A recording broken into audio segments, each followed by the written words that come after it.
Well, hello everybody. Welcome to this webinar.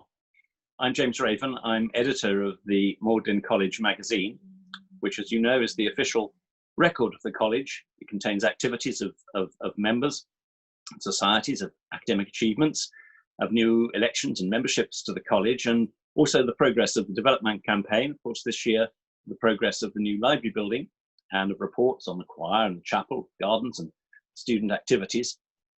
In addition, this year, which also very sadly contains quite a number of obituaries of much missed colleagues too, and very fond memories of them. But more happily, it also contains articles. And this year as well, we are very fortunate that despite problems, we've been able to offer a digital publication. We've moved to a digital publication which is available and downloadable on the college website under the news section. This digital world of Zoom does actually also offer us new opportunities to expand and perhaps be able to offer you a little bit more of what's contained within the magazine, and actually talk to the contributors to the articles that we have in the magazine this year. So I'm thrilled that we have two of them with us today on this webinar. And you also, the audience, can submit questions via the Q&A function. So it's a very great pleasure to introduce our two speakers here, to welcome them. First of all, Dr. Philippa Steele, who's Lumley Senior Research Fellow in Classics at Magdalene and a Senior Research Associate in the Faculty of Classics. Her expertise, Pippa's expertise, is in classical and comparative philology and linguistics, and her books include, got a good list here: A Linguistic History of Ancient Cyprus, the non-Greek languages and their relations with Greek, Syllabic Writing on Cyprus and its Context, and also Writing and Society in Ancient Cyprus, which was published in 2018. But especially pertinent today is the two volumes, Understanding Relations Between Scripts, the Aegean Writing System, published in 2017, and the subsequent volume, Understanding Relations Between Scripts, Early Alphabets. And in fact, that volume is also reviewed in this edition of the College Magazine, in which the reviewer, Professor Stoddard, writes, to quote him, "The greatest international tribute of academia that can be accorded to a scholar at a university of the European Union is the award of a European Research Council grant to study an outstanding scientific question." Amen to that. The award in question is for the project Contexts of and Relations Between Early Writing Systems, or CRUES, of which Pippa is the principal investigator. And that is largely, I think, what we will be hearing about. But first, let me introduce our other guest today and contributor to the magazine, the artist Lorna May Wadsworth, whose Magdalene portrait of Rowan Williams commemorates his mastership and is the subject of her magazine piece, Painting the Master. Lorna hails from Sheffield, but now works from her East London studio. She became a star of the contemporary art world even before she graduated from university. And her notable early works include a portrait of David Blunkett and an acclaimed and astonishing portrait of Margaret Thatcher, completed from 5 live sittings. In very particular ways, as I expect we shall hear, and you can read about in the magazine, Lorna offers challenges to the portrait tradition itself, and a recurrent theme throughout her work is the inversion of the gendered gaze. From her series Beautiful Boys to her to so much of, that was in her retrospective, a retrospective held at a very early age, it has to be said, at the Graves Gallery, Sheffield in 2019. And that brought together her most celebrated work for the first time, including her contemporary interpretation of the Last Supper, which is 12 feet long and features a Black Christ, hangs in Nailsworth in the Cotswolds. There's a charcoal cartoon of it hanging in Sheffield Cathedral, and a print of it hanging in St Albans Cathedral today. So welcome both of you. It's a great pleasure to have you with us. And Pippa, first of all, your article, Adventures in Ancient Writing and the Cypriot Teardrop. Can you speak about that, please? Thank you very much, James, for the kind introduction. I'm going to share my screen now. just a moment. Okay, hopefully you can all see that now. So I'm going to talk today about writing in the ancient world, which is what I work on. As James mentioned, I've been very lucky in recent years to be awarded a large grant by the European Research Council to run a project with a team working on contexts of and relations between early writing systems. Sorry, I'm just trying to move on my slide. There we go. So the CRUISE project for short. I'd like to acknowledge the funding body whose generosity makes this research possible. It's just outstanding funding and allows us to go so much further than many funding bodies would. Because we have here a 5-year project, so it's time to really try and do something substantial. This is just an image from our website, which you might find interesting if you're interested in the subject of this presentation, as we have lots on different early writing systems, especially around the Mediterranean and the Near East. And we've just launched some free teaching materials as well, which might be of interest. Now, the CRUISE project is focused on the Eastern Mediterranean area and in the 2nd and the 1st millennia BC, so quite a long kind of chronological progression. From Greece and the Aegean in the west up to, in the east, the sort of shores of the Levant. And we're interested in North Africa as well, especially Egypt, though also a bit further west too. Today I'm going to talk about Cyprus, which is an island somewhere in the middle of this broad area. And I suppose we're used to thinking of Cyprus as one of the Greek islands. Certainly it's a Greek island, and we have good evidence for Greek being spoken there for the last 3,000 years at least. But it's unusual in that it is so far to the east of the main kind of part of the Greek-speaking world. It's actually much closer to the coastlines of southern Anatolia and to the Levant, especially modern Syria and Lebanon, and even a bit closer to Egypt than it is to mainland Greece. So we're talking about an eastern outpost of the Greek-speaking world in lots of ways. Though we don't have evidence for the Greek language before around 1000 BC. I'm going to be talking about a slightly earlier period. Cyprus seems to have developed writing around the beginning of the Late Bronze Age, at a time when many of the surrounding areas were actually already literate and had been for at least a few hundred years, in some cases much longer. This was a time in Cyprus when there was a sharp rise in social complexity as elites on the island began to exploit the island's natural resources, especially the copper with which it shares its name and for which it's so famous. And the elites were using this newfound wealth to assert their power, and adopting writing at the same time seems to have been part and parcel of a new kind of administrative package as they tried to keep track of their wealth and the resources that were bringing them their wealth. Writing didn't begin in a vacuum. Cyprus seems to have taken inspiration from Crete and to have borrowed and then quickly to have adapted the Linear A writing system. Both Linear A and the new Cypriot system, which we label Cypro-Minoan, are undeciphered still. For the time being anyway. Perhaps one day we'll be able to read their content a bit better, but not yet, sadly. But this was no simple borrowing of a writing system. From the beginning, writing in Cyprus was distinctive and creative.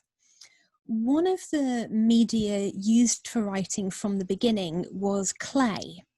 And clay was a resource that was used for writing in other areas, including the Aegean to the west and Mesopotamia to the east. But when Cypriots started writing on clay, they again were quite creative and developed new document types and new sort of document shapes and layouts. Now, the founding principle of the Cruise project is that in order to reach a better understanding of writing as a concept and as a phenomenon, we need to develop new and interdisciplinary approaches. The most traditional approach is a linguistic one, which views writing in terms of the way in which it encodes language units and the way it represents those language units with visual signs or symbols. So we might try to plot the signs of the writing system onto a grid like this, and then try to understand the structure of the system and the way that it encodes language. Unfortunately, because Cypro-Minoan remains undeciphered, we have some gaps in our knowledge. So rather than being able to assign confident phonetic values, we tend to assign each of the individual signs just a number so that we can study patterns in their attestation. What we always have to remember about writing is that it's something that people do. It's an embodied social practice that involves physical activity and material resources. And that context is very important to understanding writing, both structurally and in terms of its place in society. I've often found that practical experiments are a great way of trying to reconstruct how writing worked in practice. Now, I've been particularly interested in writing implements recently. We don't have any surviving writing implements, or style, as we might call them, from Bronze Age Cyprus, but we can reconstruct the shape of the stylus that was used by examining the impressions that the stylus made on clay. And I'm particularly going to talk about writing on clay today rather than on other media. So we know that the stylus used in Cyprus was rounded. It was a rounded implement with a point, though not as sharp a point as the type of stylus that was used in Crete to write linear A. Sometimes the point of the stylus would just have been drawn through the clay, as you might if drawing a picture, in order to make up each sign of the writing system. But we also have a number of inscriptions where we find that a completely different technique was used. So instead of drawing the sign in lines, what was done was to take the point of the stylus and to impress it into the clay at an angle to make each stroke of the sign. Now, what's really striking about this technique is that it looks very much like what was done in the Near East when writing cuneiform. Cuneiform, which originated in Sumer and spread around Mesopotamia and then to a much wider area, was usually written with a reed with sharp edges, though sometimes it was written with a metal tool that was sort of fashioned into a similar shape. And then each sign in a cuneiform inscription would be made out of a complex of wedge shapes, each of which was made by impressing the end of the stylus at an angle into the clay, or sort of jabbing the stylus into the clay without drawing it through the clay at all. And usually you would hold the stylus at quite a shallow angle, as you can see in this picture. This is from one of our outreach events, because we always like demonstrating these things whenever we can. Now, if you take a rounded pointed stylus of the sort that was used to write Cypro-Minoan, and then you use it and angle it and impress it into the clay in such a way as you would do when writing in cuneiform, what you get is a very distinctive shape that looks like a teardrop, which you can see a sort of design of on the bottom left here. in one sense, this teardrop shape is just a product of using an implement from one writing tradition and then practicing writing in the manner of a completely different tradition. So you take the Cypriot stylus, but use it in a sort of cuneiform way. Now, this is a remarkable case of hybridity or synthesis of practice. Cypriot interaction with Ugarit, which was an independent city-state on the Syrian coast, where cuneiform was widely used, though we also have some Cypro-Minoan documents turning up there, including some clay tablets. Interaction at that site may perhaps have been responsible for the experimentation with cuneiform writing practices. But again, we're not dealing with the unthinking borrowing of a writing tradition, but with intelligent creativity and deliberate choices. Most strikingly, the distinctive Cypriot teardrop shape seems to have caught on in some other media. So, for example, in the signs of this painted ostracan. So these sign shapes are formed in paint. So this is not in any way the same technique being used, but for some of the smaller strokes, they seem to be aiming for a sort of teardrop shape.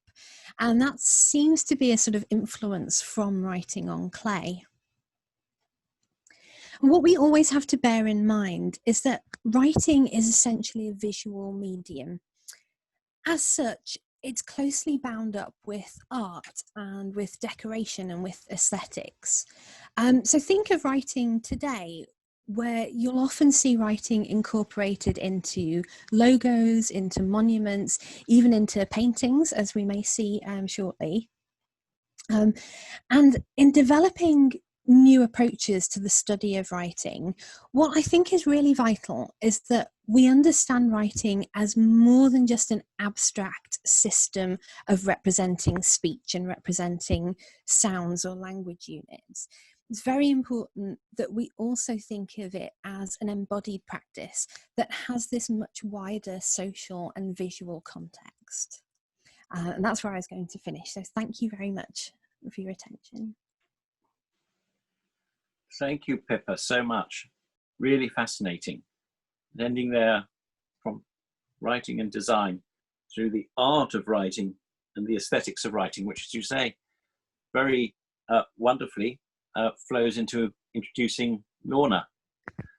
Lorna, who has contributed in her piece to the magazine on her experience of painting the master. Just before I hand over to Lorna, just a reminder to everyone that you can use the chat facility to offer questions to us. But Lorna, we'd love to hear about painting the master. Oh, well, thank you for the lovely introduction, James, and it's lovely to be here with you all virtually. I first painted Rowan back in 2003, as I mentioned in my article, I think we might see it in a moment. It's very different to the painting that I've done for the college. Can we have the next slide, please? The first slide. So this is the one that I did in 2003. So Rowan very kindly sat for me. I was just fresh out of art school studying illustration at Falmouth College of Art, and I've always loved portraits, and I realised that if you painted a picture of somebody and everybody knew what they looked like, then they could see if it was a good portrait or not. And that year I painted David Blunkett, as you mentioned, and a family friend asked Rowan if he would sit for me, and very generously, characteristically generously, he agreed. So this is a small 40 by 30 centimetre study that I included in my retrospective, and the college very kindly let me include your portrait, which I think is just about to be officially hung somewhere. So next slide, please. So this is your portrait. So this was painted last year in the Master's Lodge, and you can see there that Rowan is holding a book that doesn't end up on the finished canvas. So as I explain in the article, I took a lot of things with me so that I could recreate the kind of painting that I wanted, which was very influenced by artists like Zurbaran, who I've referenced before in my work. So to the right of him, there is a lamp that I bought, and the cloth behind him, which is tucked over the door to give a dark background in what's a very light room. And yes, I decided that I wanted it to be very kind of simple in composition, and but with these kind of, you know, subtle you know, clues to the man with the clerical collar, and just it be more about sort of the essence of the man and his character. And one thing that I loved, that I did a webinar with Rowan very kindly and Neil Gaiman last week for MEMS at the University of Kent, and Rowan said about this painting that he looks like he's listening, which I think all of you who know him will know that he's a very good listener. So next slide, please. So as you can see, these are the Zurbaran paintings that I was referencing.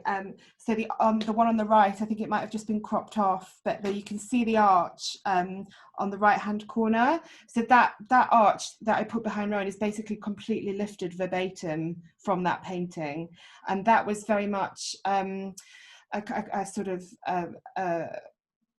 sort of symbolic to this era, and that kind of religious kind of a saint or an icon being in an arch within a church. But also I thought very carefully about where I thought the painting should hang in the college, and in the hall on the left hand side. All of that architecture is made up of lots of arches, so I liked the idea of it kind of looking as if it was sort of part of the fabric of the building. That's my phone ringing. I'm so sorry, I don't know where it is. I shall continue. The whole of the painting was shaped, and the composition found to fit within that panel in the hall, and because it's quite a dark corner, and maybe the next slide will show. Next slide, please. No, so this is yes. So this is the painting. So I had light on the left-hand side of him to bring some light into that dark left corner of the room, and to sort of give a sense of space and bring Rowan forward. So you can see in the painting, it's a different tone from the one that he first grasped, which I describe in my article, because he's such a lover of books. When I said to him that I wanted him to hold a book, he grabbed one at random without giving it too much thought, because to actually kind of think about it for a long time would have kind of had him in knots. But the first one, I didn't like the way the typography interacted with his hands. So eventually this book, Artist and Epoch, was very apt, and we went and we hunted for it till we found something that we thought would be appropriate,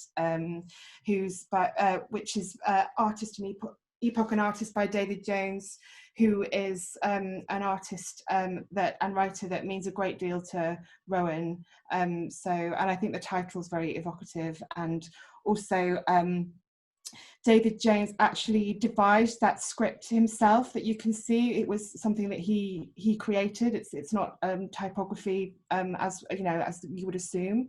So I thought that was a very lovely touch as well. So next slide, please. That's when before I decided what we were going to put on it.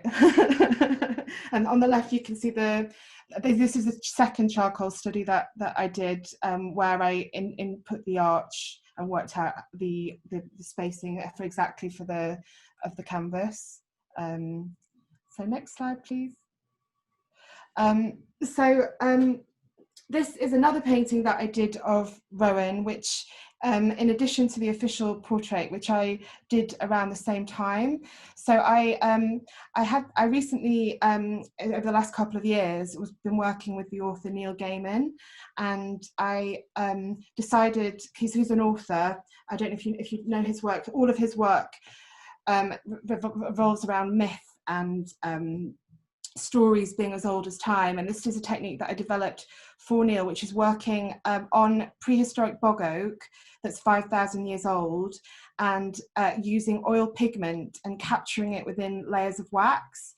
So you can see on the left is a shot that I found that I'd taken in my studio, working on the first layer of wax, which I'd used to cover the whole of the bog oak, and then so I painted on the wax, and then on the right hand side you can see where I've brushed hot sun bleached beeswax on top of what I've painted to encapsulate it almost like a bug in amber. So it gives it this wonderful three-dimensional quality, because you can put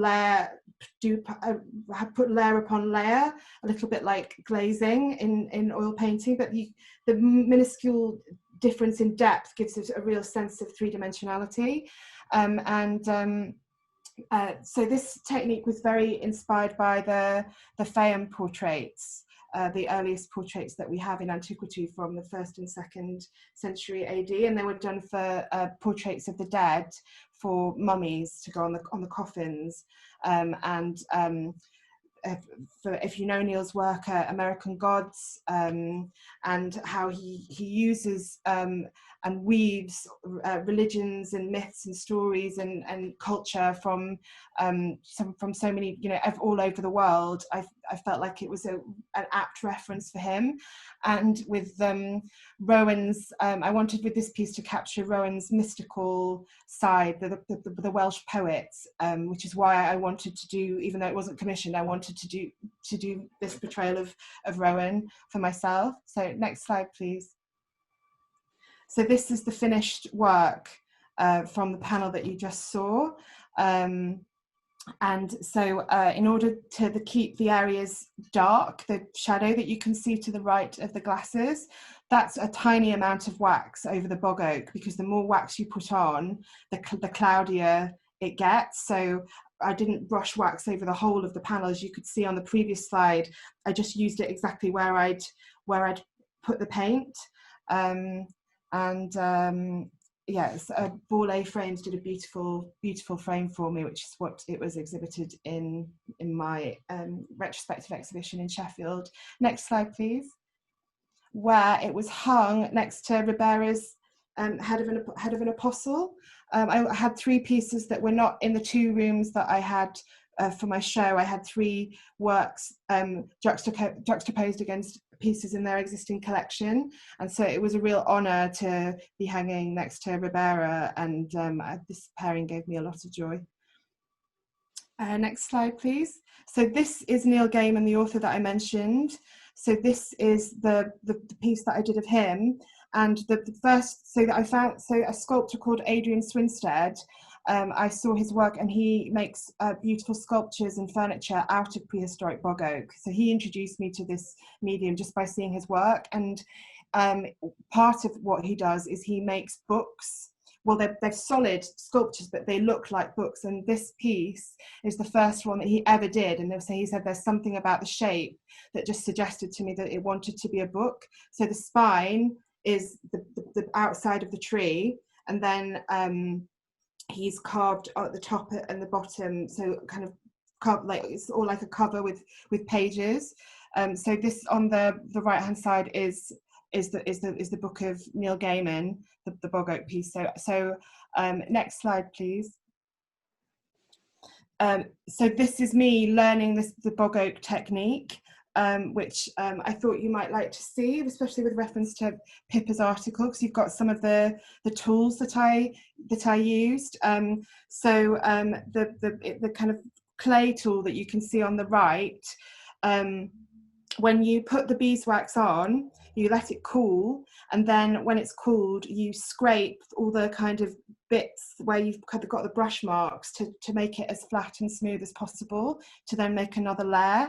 You also, after you've got it smooth, or no, before it dries, you use a blowtorch to kind of cure the whole thing somehow. I was very lucky in that when I decided, I suddenly, it was basically Adrian's book that made me want to learn this, something to do with the whole technique comes from the piece of wood. I thought it would be far too simplistic to just paint like a skin on the surface of this beautiful sculpture. I wanted to do a painting whereby it looked as though it was inside the form.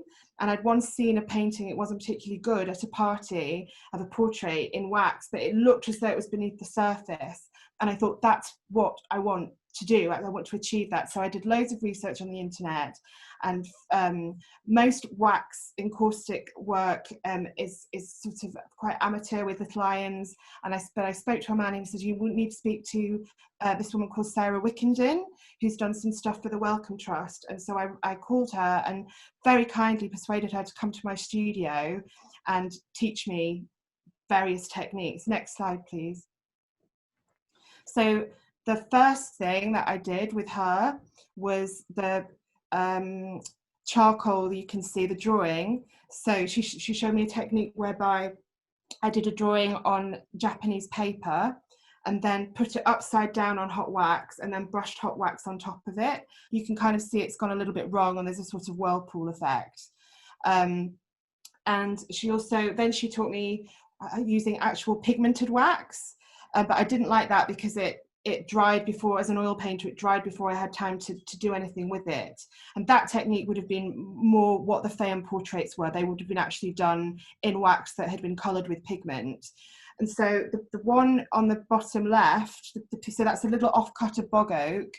And that was when I thought, yes, this is going to work. This is the technique for me. So she showed me how to use special oil pigment sticks. You can't use normal oil paint because of the chemicals, and capture that within the layers of beeswax. So there's just there's a few colours on there, white, black, and maybe a bit of red or brown. But that was the moment when I was kind of had my eureka moment of, I can see this working.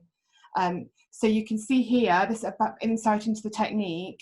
So you have a hot plate with metal over it so that you can regulate the temperature. The wax has to be a specific sweet spot of temperature around 100 degrees, and it can't be higher or lower. And then you can see the brushes that would use to brush it on. And then the blue thing is what I used before a blowtorch was for a beginner, which is a little bit less dangerous. So that's a hot gun. So that's what I would use to heat the whole thing up. And all of these steps are what make it archival and make the wax, the layers of wax meld with each other. Next slide, please. So yes, this is the process. You can see with the pan on the hob, and that's when I was partway through the Neil Gaiman, and these little studies on the left. It was when I was, because the book of Neil has the front of his head on the front of it and the back of his head on the back of it, life size. I wanted it to be like a kind of almost like a physical manifestation of his head. So this big heavy tome of the book, this solid ancient object, is sort of standing in for his imaginative universe and his mind. Next slide, please. So that's when you can really see the three-dimensional quality of the wax, the little white highlights which were done later, and how much the wax mimics flesh, which is kind of very satisfying. You can see my little paw prints, that they're my fingerprints. I did a lot of painting kind of with my fingers, as well as using little brushes. But obviously the very risky thing about when you brush hot wax over something you've painted, you're at very great risk of just blurring the whole thing, which I think you might have seen on previous slides when I was working on it. A lot of it had kind of blurred. So there's a lot of error, a lot of kind of just adapting and rolling with it and seeing what happens. It's just a very kind of like unwieldy thing to be trying to master. Next slide, please. So here's the finished thing. So you can see there how it looks like a book at the top, but almost like a book. I love the fact that it's very organic. It's like a still shape-shifting. And with this, as well as the one of Rowan, there's not much black pigment on there. I've tried to let the wood, the dark wood, which goes darker with the wax on it, do as much of the work as possible and breathe through the image as much as possible. Next slide, please. So then this is some of my early work from St Martin in the Fields, which was exhibited at the same time as my altarpiece was exhibited there in 2010, before going to the Cotswolds. So I had an exhibition in the crypt. And so this is a 5-foot square painting called My Boy Mary, using a boy as the Virgin. And this is one of the first times that I used gold in my work. Next slide, please. So this is using my Black Christ that I'd used in my altarpiece, which you'll see later. I was reimagining the kiss of betrayal as depicted in antiquity, but going straight in for a cinematic close-up. And I'm just showing you these to show you how I've used gold within my work and kind of become a bit obsessed with it. And like you can see in the catchlight of his eye, that's platinum there, a kind of silvery shade. Next slide, please. Next slide, please. This is called Pink Christ, which is kind of my interpretation of the kind of Ecce Homo that you had before. And this has got the actual crown of thorns is gilded in 2 shades of gold. And with this, I liked the sense of the fluorescence almost being like gold, in the fact that there's the brightness of it. Next slide, please. So this is the kind of works that I kind of love and have been referencing. Next slide, please. So these are the next step that I did after the book that I did of Neil Gaiman. I was artist in residence on the set of Good Omens, which is he adapted for BBC and Amazon a couple of years ago, of the book that he wrote with Terry Pratchett. And the lead characters of that play an angel and a demon. So you've got David Tennant played Crowley, the demon, and Michael Sheen played the angel. And it's a comedy about averting the end of the world, more apt than perhaps we'd like. I really, this project was inspired by wanting to bring gold onto the surface of the wax, as well as thinking that the characters were a real sorry, I've lost my thread. I was reading the question that came up that looked really interesting. Yes, to have gold on the surface of the wax. And as you can see, there's 2 different shades of gold for the angel and the demon. So yeah, Neil was kind enough to let me be artist in residence on set, where I had sittings with them, and it was very much wanting to kind of imaginatively push the kind of concept of icon further. Next slide, please.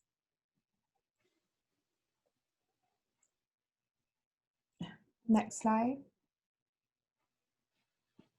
So I was inspired by how icons often had their own carrying cases. So these have a carrying case that looks like a book, and on the outside I used iron paint and rusted it with a special solution, and I it basically illuminated them, kind of made a message inside and the front and back.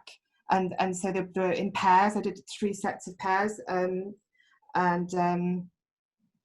this is a different one from the one that you saw before. And then when there's linking, so this links back to your master's portrait, because I decided that I wanted to put a bog oak frame on the commissioned portrait to link it with the one that I'd done myself. So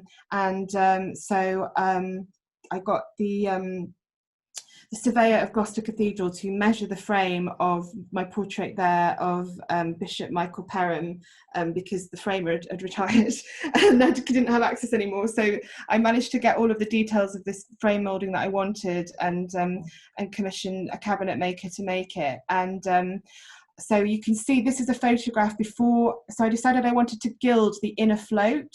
So when you see the painting in the college, you will notice that there's a little band of gold all the way around, which I wanted to be like a little halo for Rowan, and just make the painting pop, because the great thing about gold is it reflects light.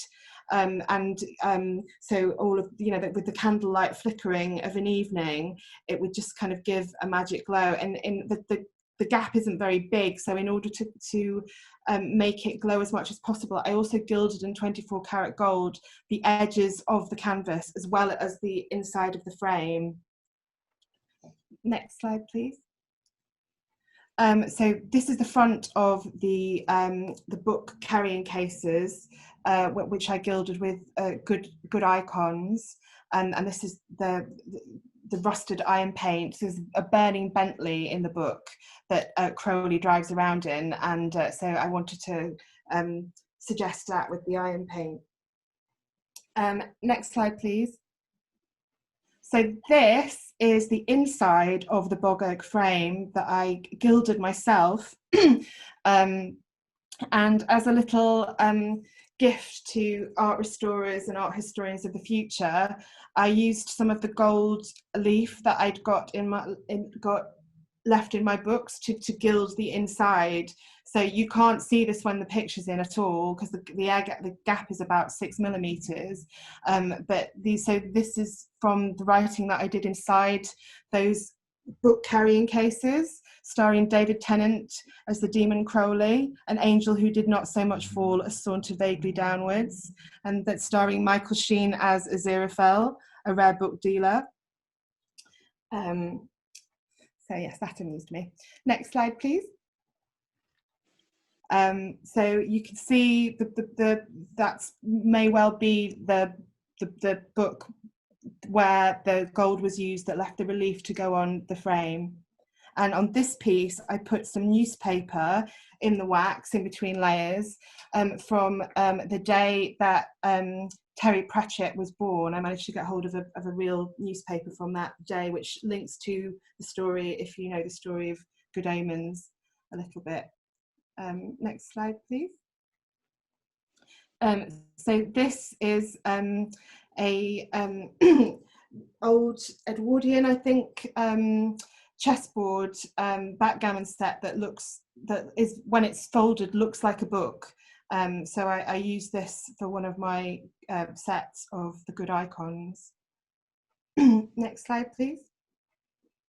So I thought you might be interested to see work that I'd done other than the master's portrait that's referencing Zurbaran, where my obsession with Zurbaran began. So the painting that's in the National Gallery of St. Francis always really struck me, by Zurbaran, struck me as looking so modern with the monk's robe, mimicking the kind of hoodies of today. So I wanted to do, this is from my Sacred or Profane series, so I wanted to do some paintings that worked on a kind of dual narrative. Were they sacred? Are they profane? So it could be a straightforward retelling of St. Francis. This one's called The Pain of Christ, and it's about when St. Francis went up a mountain and prayed to feel the pain of Christ, and got the stigmata. So I wanted it to be like a completely straight telling of that story on one hand, but also be a little ambiguous to make people challenge what they think they know, that, or is it somebody in an underground car park, you know, in a gang member begging for his life. Next slide, please. And this one, so also you can see with the tropes of the Zurbaran painting with the skull, the previous painting, I put it on the front of his hoodie. This one, I got a big silver ring and put it on his hand.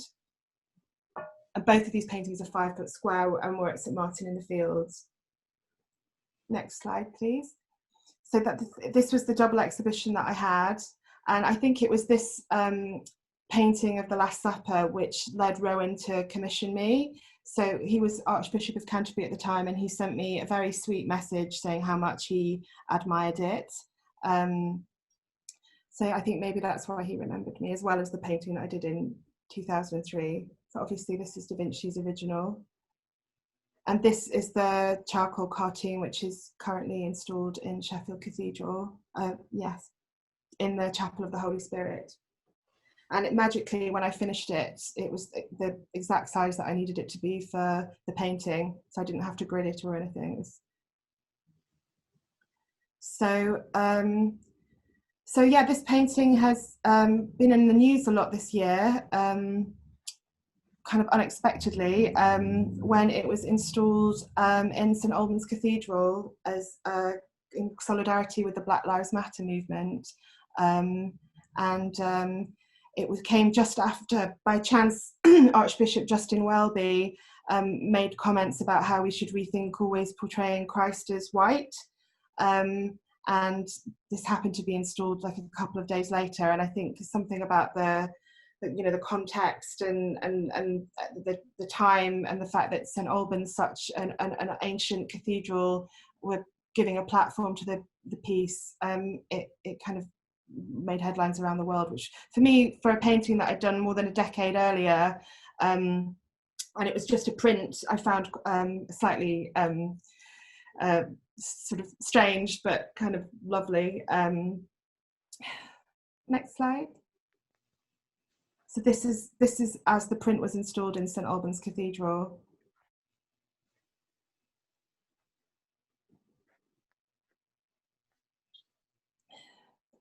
And this is, I just thought you might like to see how it was displayed in my retrospective in Sheffield. And so I discovered just prior to this exhibition, when I was getting it scanned so that it could be printed anywhere, while it was on loan from the church after 10 years, when I was at the scanners, I unwrapped the painting myself with the gentleman there and discovered that the painting had actually been shot at some point in the last decade and nobody had noticed. And there was basically a wound in Christ's right side where he'd been shot with an air rifle. So that was very shocking for me, and I wasn't sure I'd be able to include it in the exhibition because there was a penumbra of paint around the impact around about the size of an old 50p piece, that was no longer attached to the aluminiums. It's painted on three aluminium panels that bolt together, because it was all painted from life. So I didn't want to be, when I was painting Christ, be like 10 foot away from the model.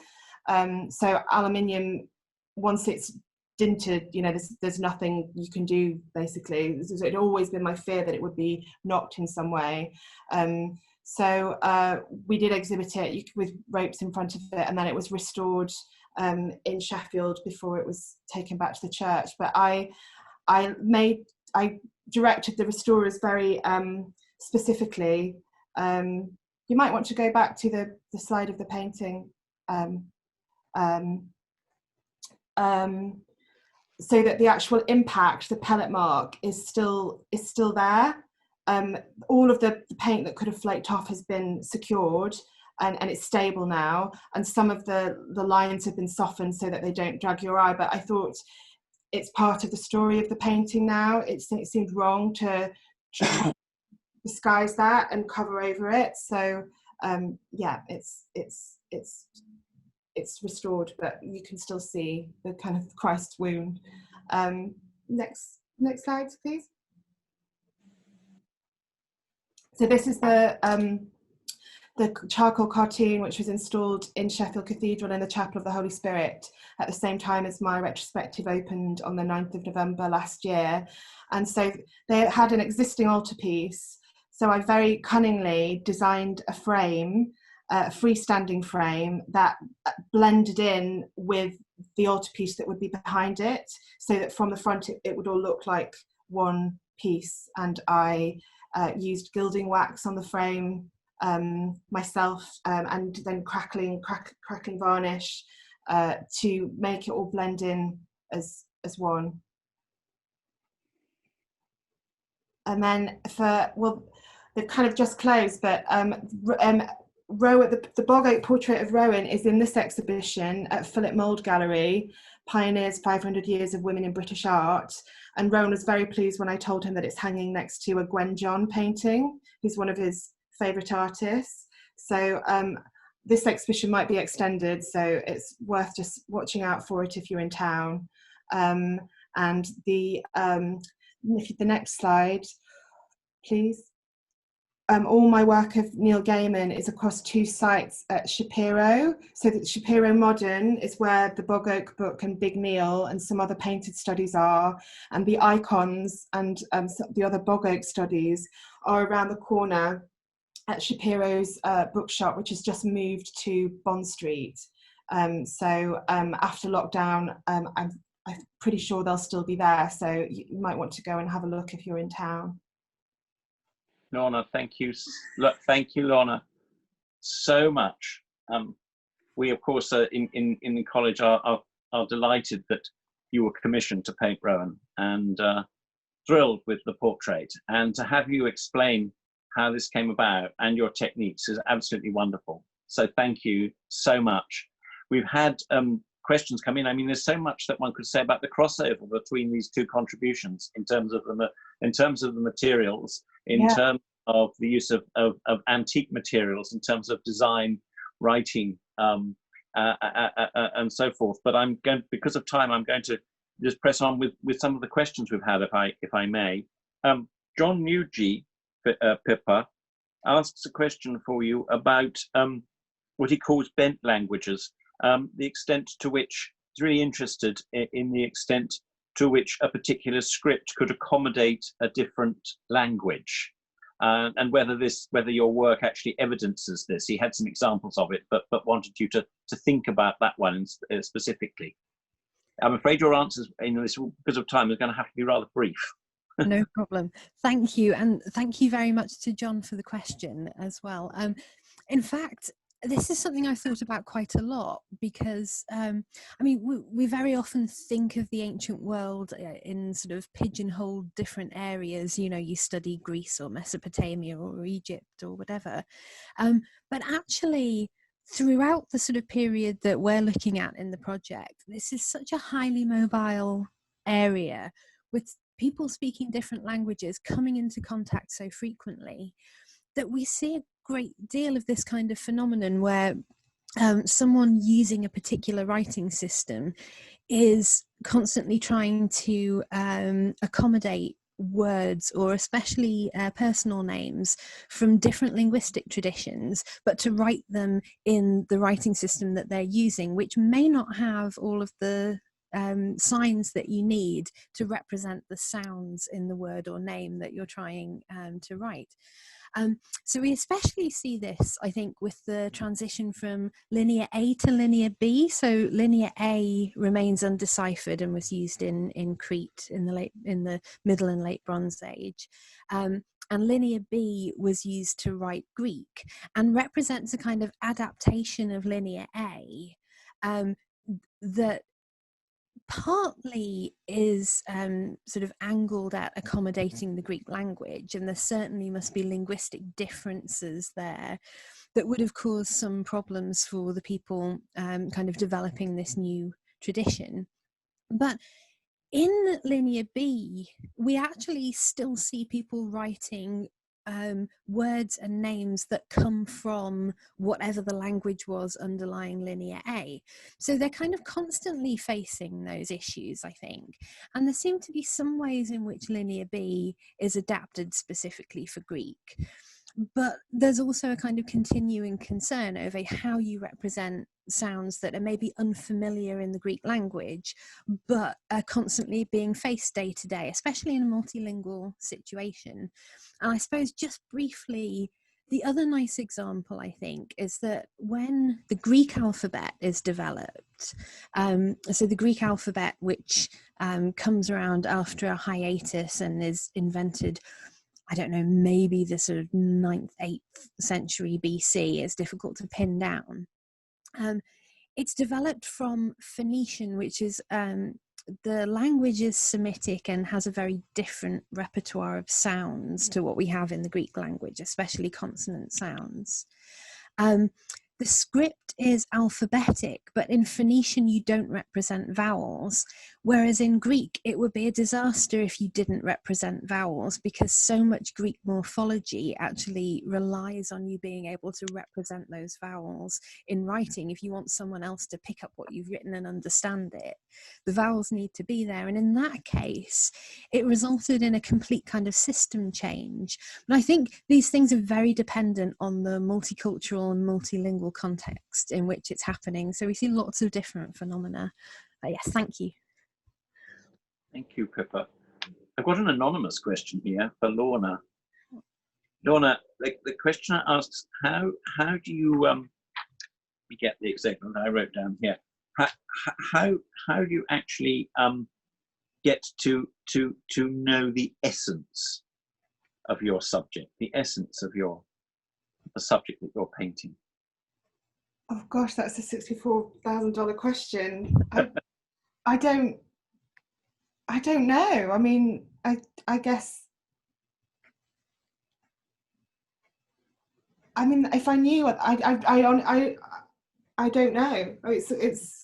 It's just an intuition of trying to absorb somebody and faithfully represent them and honour the generosity that they've given you by sitting for you. I think I've always been fascinated by people. I've always loved portraits. I mean, I don't think it's for me to say if I capture the essence of someone or not. I can just try and capture my truth of a person and hope that that will relate to somebody else's truth of them. Well, thank you. We've got another question actually for you, Lorna, which you might also find rather tricky. So you can interpret it as you like, but Peter O'Sullivan asks, which of your subjects do you find the most engaging? Perhaps it relates to essence, or you might want to take that in a rather general way. Just talk generally about engagement with your subject. It's a very lovely, unique interaction and way to get to know somebody, to be their portrait painter, because I think it kind of it puts aside the usual power dynamics, because when somebody's coming and sitting for you, they're quite vulnerable. So you know, for example, you know, when I painted Margaret Thatcher, she was at a very vulnerable time of her life, and I became very, very fond of her, which I wasn't expecting at all. So I think, yeah, it's such a gift. It's such a gift to be interacting with anybody on that level. I mean, I remember, I mean, David Blunkett, Tony Benn, all of these people that when I met them at, you know, such a young age, were so encouraging and engaging and generous with their time. I think my collaboration with Neil Gaiman has been incredibly enriching and exciting. He's such an interesting and a generous man artistically. His willingness to collaborate with other artists, the Bog Oak itself, you know, that came along quite far down in the road of me painting him and us collaborating on portraiture. I'd painted Big Neil, a 2-meter painting, but I suddenly had this idea and run it past him, and he loved it and said yes. And that was from a journey of really, really getting to know somebody and try and understand their essence and to find a way of communicating what it is about them specifically that makes them so unique and so wonderful, which the creative and imaginative universes that he has kind of engendered, to find a means that would portray that. So I think a big thing is how generous people are with their time and their willingness to be present with you in the sitting, is a big thing. It's really interesting, and thank you for developing also the technique that you evolved with him as well. To see that was really interesting to see that for us too. Peter O'Sullivan, who asked that question, also asked a question for you, Pippa, which is actually quite a which is accessed through a Magdalene angle, he recalls conversations, I think, with Rafe Bennett, and has been fascinated by linguistics, but also with cryptography, and wonders whether there's any way in which your work at the moment might be helpful to modern cryptography, and particularly specifies the work of GCHQ. Yes, I mean, I would love it if if our research could have some impact on modern cryptography of that kind. But in all seriousness, I think actually sort of during the 20th century, there was a certain kind of concern with, on the one hand, people trying to decipher writing systems like Linear B, and on the other hand, this sort of growing importance of cryptography. And of course, so when the Enigma code was deciphered, I suppose we tend to think of decipherment as something that is essentially linguistic, and we tend to think of ancient writing systems as linguistic codes, which is where I sort of came into studying writing at the beginning, because I was sort of trained as a classical linguist, and that's where I came to studying writing systems. And in fact, I often tell people, so when we have outreach events and we show people how to use or write their own name in an ancient writing system, I tend to say, well, it's a bit like a code, you know, try writing coded messages in this. Maybe we could suggest that to GCHQ, see if it would come in handy. I don't think it would, but in all honesty, I think there is actually much more to it than that. So writing is a kind of linguistic code, and involves in some way abstracting from language units and then representing them in something different, whether that's visual symbols or something else. Now, the reason the Enigma code was so hard to crack was that it wasn't just a language code that was unchanging and could be deciphered just as it was. The whole point was this was done using a machine, and if it hadn't been done using a machine, it wouldn't have been so changeable and it wouldn't have been so hard to crack. And that is actually really crucial to understanding how it works as a code. I think that sort of plays into the kinds of themes that we're looking at, where you're not just looking at language encoding, you're also thinking about the context in which this is being done, the materials and implements being used to do it, and all of that context is very important to how the system that is devised actually works, and also influences the structure of the system. So I don't know if we could be very useful to GCHQ, but yeah, I hope that sort of broader way of thinking about writing is in general quite useful and also relevant to cryptography as well. Well, thank you. We do have a number of other questions coming in, but I'm looking at the time, and we really unfortunately do have to wind up. I can just summarize what's been said. There's interesting questions about, Lorna, about the precision of your work in relation to the materials that you've used. You talked about the waxing techniques and so forth, but there's been interest actually, and I think it's really people saying how very appreciative they are of your technique, and how wonderful they find this portrait is actually what is at the basis of the question. Thank you. And there's a number of questions also which was at the basis of really what I was thinking about, which is how fascinating both of you were talking about at one point anyway, the aesthetics of the alphabet and the aesthetics of typography in books, because that was obviously central to what you were saying, Pippa, in terms of us thinking about alphabets aesthetically as well as linguistically, but also there's this fascinating aspect, and I would urge people to read that part of your piece, Lorna, in the magazine, in which you talk about the exchange of one book for another because you didn't actually like, or Rowan didn't like, or you didn't like the look of the alphabet.